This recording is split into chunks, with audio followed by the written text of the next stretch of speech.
this spring could be very bullish for Cardano.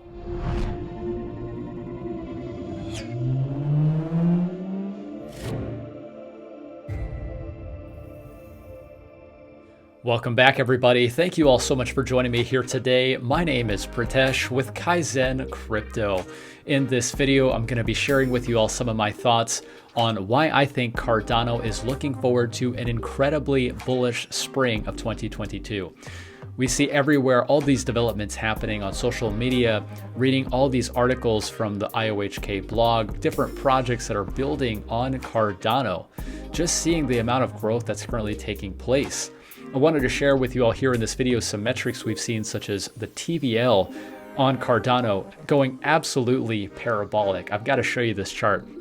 Also, Grayscale coming out and saying that Cardano ADA is one of their largest holdings, in an announcement saying that they have secured a position in more crypto assets. Also giving you an update on several projects building on Cardano, such as Milkomeda, Liquid Labs, and a whole bunch of other cool things. So if you all do find some value from this video here today, be sure to hit that like for me. I post lots of Cardano content here on this YouTube channel. We are focused specifically on covering ADA news, how-to videos, tutorials, and a whole bunch of other things here at KAIZN Crypto. If you want to stay up to date with more content like this, be sure to hit that subscribe and click that notification bell so you don't miss a single video. So we're taking a look here at the screen, and I wanted to show you this chart just to start. You guys know that Cardano is a ghost chain, right? But check out this TVL. This ghost chain is going absolutely parabolic with this TVL. So Dean's Epoch gave us this really great meme. I think this is perfect. The Cardano TVL has just been on an absolute tear ever since mid-February. And it's no telling what's going to happen in the future. But if I have any guess to say, I think that we would continue along a similar trajectory, considering all the amazing projects that are going to continue to come out. I mean, so far we've got big projects like SundaeSwap, MinSwap. A lot of people are having fun with providing liquidity and staking their LP tokens. And this is only going to continue with projects that we've seen, such as Ardana, Liquid Labs, a whole bunch of other really cool DeFi projects. We're actually going to be taking a look at Liquid more in this video. So make sure you stay till the end of the video to get all the details. Now, what are some of the things that I'm looking forward to with this? So I think that an underlying value driver of the TVL metric is that there is less supply that is currently available to be purchased on the open market, right? When you supply ADA to a liquidity pool, or you have some type of interaction with a smart contract where your ADA is supplied as collateral, that effectively locks up that liquidity. So that makes it unavailable to anybody else to purchase it on the open market. I think this is really going to do something incredible for the price, being that ADA as an asset will be that much more scarce. So look at this chart. I just think it's incredible to see something like this. For the ghost chain, we are making some considerable strides in the TVL metric.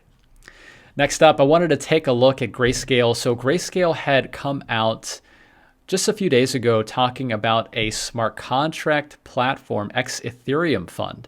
So these are projects besides Ethereum, right, that they're looking at to get into as far as crypto assets are concerned. And we see Cardano right at the top of their list. Cardano ADA coming at just under 25% of this total allocation for this smart contract fund, excluding Ethereum.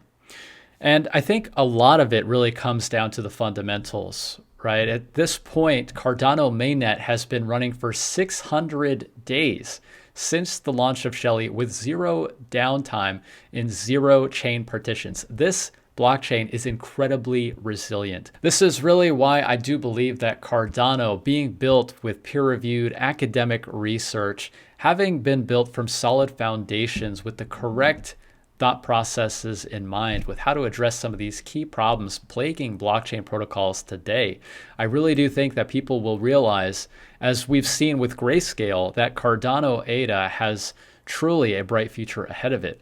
Now, with this large allocation, one thing I found very interesting, a development brought to us by Smog with Pool.pm, was taking a look at some of these pools that were newly created. 23 new Cardano pools with more than 62 million ADA staked each have been created during the last 12 hours. increasing by about 1.5 billion the total amount of ADA staked, now close to 74%. So just to think about the scarcity of ADA as it comes to delegating to a pool, right? Almost 3/4 of all ADA currently available, the current circulating supply, is delegated to a stake pool. This purchase by Grayscale, with it including ADA as 25% of its total allocation for the smart contract fund, excluding Ethereum, could this potentially be the cause of some of these pools that have been newly created containing these whale wallets? Who knows? I would love to know what you all think. Let me know down in the description. Do you all think that Grayscale is going to be starting their own stake pools? Let me know down below. Now, as it comes to being able to interoperate with other blockchains, we all know that there's not going to be one blockchain to rule them all. I think one of the most promising projects that's focusing currently on interoperability is Melcometa. This project has been spearheaded by DC Spark, and one of the updates that they had recently pushed out was that they have a strong potential release date for Melcometa. So now this is not set in stone. However, they did say that they plan to go live next week. Big news just to think about these EVM compatible blockchains, right? The layer 2 protocols that are going to deliver scalability, interoperability, all sorts of different functionalities to the Cardano blockchain. I think this is incredible. We're wishing Melcometa and DC Spark the best. Really excited to keep up with their progress. Next up, I wanted to talk about another project that's building on Cardano. This was quite the thread. So if you're following DeFi on Cardano, then you've probably heard of Liquid Labs. This is one of the most highly anticipated projects on Cardano. I think LQ tokens are currently trading about like 100 plus ADA. So it's going to be interesting to see what the LQ token and what Liquid Labs can do with their DeFi protocol. But in this thread, they had talked about some of the different yield streams that can be possible with this protocol. And it was absolutely mind-blowing to get into this. I'm going to briefly go ahead and touch on some of the key points that I found very interesting with this. So they had talked about being able to deposit your ADA into a Cardano market contract, earning the staking rewards of the 5% yield that you would typically get when you delegate to a stake pool. But then in addition to that, they had talked about some of the real cool benefits about DeFi on Cardano. So you can not only earn yield by staking your ADA, either to a pool or a smart contract, but you can also earn yield by supplying your ADA to a liquidity pool. So a lot of people have done this on protocols such as SundaeSwap, MinSwap, being able to supply ADA as well as the corresponding token as a pair, and in turn earn the LP token. Another one that they had talked about is the earned supplier interest yield. ADA depositors can earn a lender interest from ADA borrowers repaying their loan plus interest. So if you think about what the Liquid protocol is going to provide, it's going to be decentralized lending and borrowing. In that case, if you were one to supply ADA as a way for somebody to borrow that asset, you would not only earn the staking rewards, but you'd also earn the yield that you would receive from loaning out your ADA. So another one would be staking Q ADA as part of the Community Distribution Incentives Program, or yield farming for protocol users. 47.5% of LQ token supply is allocated for the Community Distribution Program that starts at V1 mainnet launch. So all of these different income streams are going to be available on day one. And if we take a look at their token allocations, 47.5% of the total supply has been allocated specifically for community distribution. Next is going to be LQ can be staked in the Agora safety pool for one, a protocol dividend, which is a small percentage of total borrow interest repaid each epoch, and additional LQ as part of the insurance pool's safety incentives. And then it gives you a frequently asked questions more about all the different mechanics related to this. There's a lot of learning involved with being able to take part in DeFi and get the maximum benefit. There's going to be lots more content on this channel about this as these protocols develop. Be sure to hit that subscribe and click that notification bell so you all stay updated with that type of content. Next, they had talked about users borrowing assets from the protocol, earning 50% of the daily LQ distributed to that market as part of the Community Incentives Program. 50% is the default ratio, but because there is going to be a governance mechanism in the Liquid protocol, we will have the ability to vote and change certain parameters as time goes on. Next is going to be with the borrowed assets, users supply them in the DEX liquidity pool to earn the swap fees. Next, if eligible for it in the DEX, users may stake their LP tokens to earn the yield farming rewards from the DEX. An example that they gave, and this is something a lot of people are doing, is that if you are able to stake your LP tokens by providing liquidity to a DEX like MinSwap or SundaySwap, you would be able to provision liquidity to the LQ ADA pool on either of those respective DEXs. And they give a ninth one as well: stake the tokens received from the protocol dividend to LQ stakers in the Agora safety pool.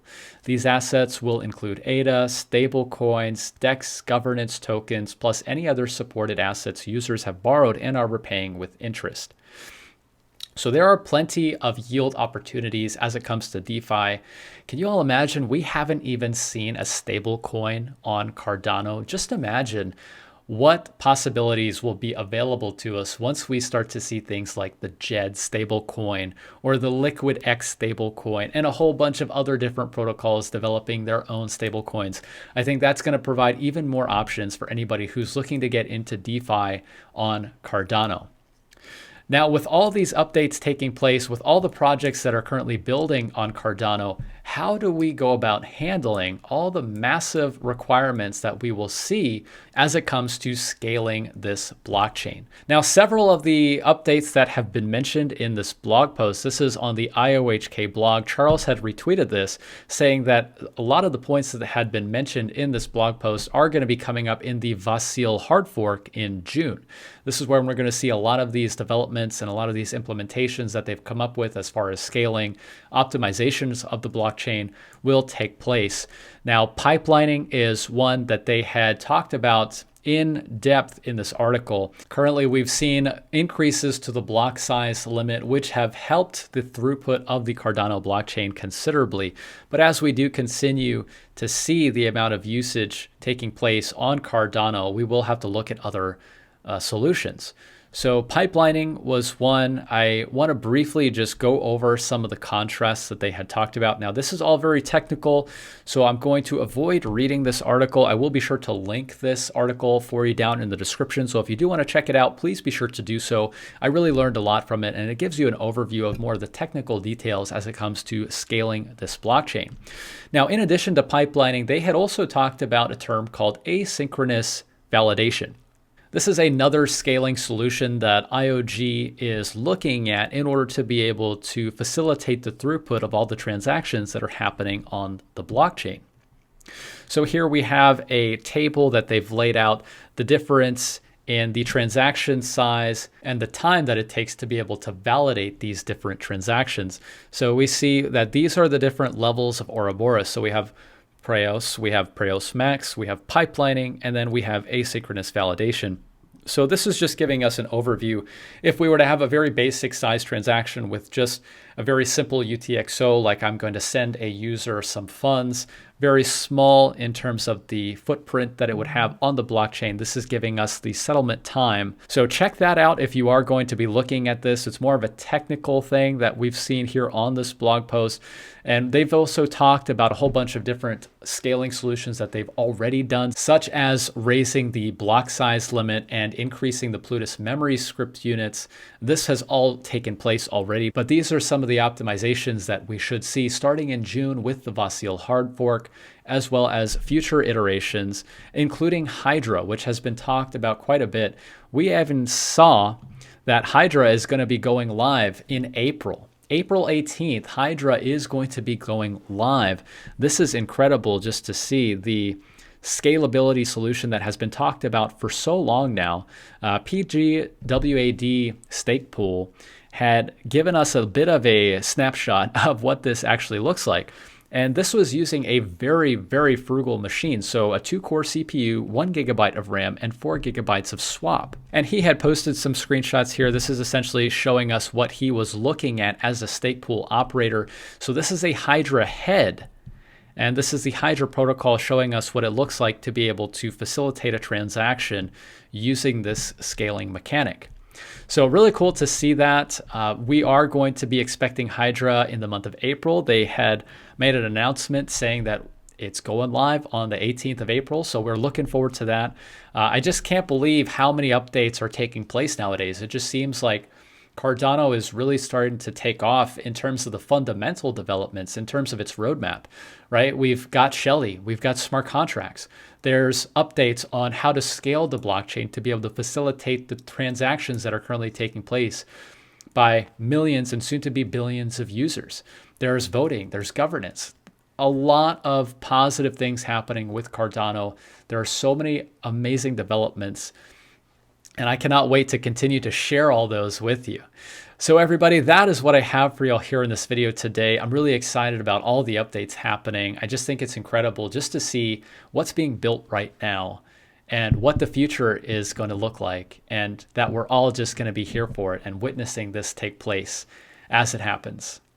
So everybody, if you all did enjoy this video here today, please be sure to drop a like for me. It's a small thing you can do. If you want to support these types of videos, as well as the projects that we are building on Cardano, please do consider delegating to KAIZN stake pools. It really does mean the world to me.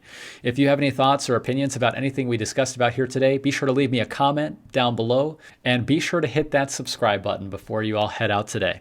All right, everybody. Well, thank you all so much again for watching, and I will see you all in the next video. Take care, everyone.